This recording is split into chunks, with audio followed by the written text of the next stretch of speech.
Au nom de l'Union confédérale des retraités, Force ouvrière de l'Hérault.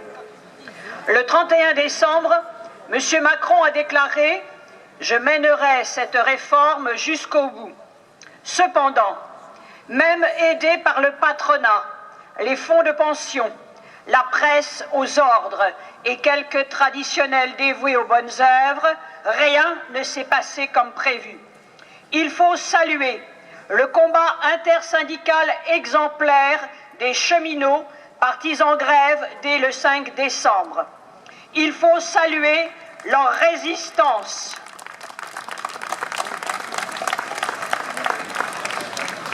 Il faut saluer leur résistance avec plus de 50 jours de grève pour défendre les acquis de solidarité que constitue le système des retraites par répartition avec les caisses d'assurance vieillesse créées en 1945, vouées à disparaître de fait avec le système universel à points.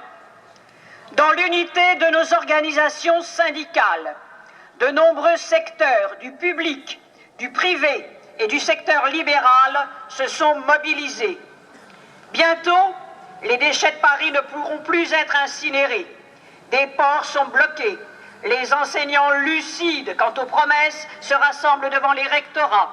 Les avocats ne renoncent pas plus que les clercs de notaire, les salariés de la santé, de la sécu, de l'énergie et d'autres secteurs encore. Le plus gros barrage hydroélectrique de France est paralysé. Partout, dans l'indifférence des médias, la mobilisation couvre le pays. Il faut le rappeler, 61% exigent le retrait de cette réforme.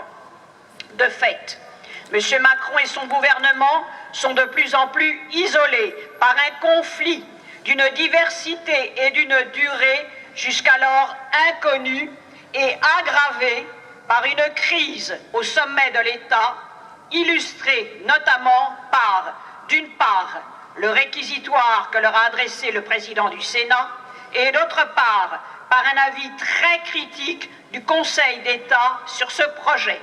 Je cite « Des projections financières lacunaires sur la situation des assurés et des employeurs. Quelles conséquences sur l'impact de l'âge moyen plus avancé du départ à la retraite ?»